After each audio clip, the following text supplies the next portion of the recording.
We are the Laugh-aholics! Presence of mind lang. Dapat klaro lang yung isip, tapos relax lang.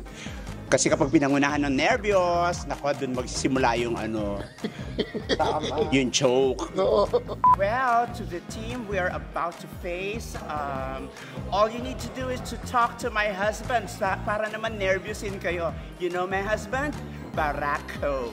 Inom kayo nun, Day? Malaki lang kayo pero di nyo kami mapapatumba. Mabigat sila. Feeling ko ang magiging score ninyo parang yung pinagtatrabahuhan nyo. Oh. Kaya naman, abangan ninyo kami dito sa Family Feud!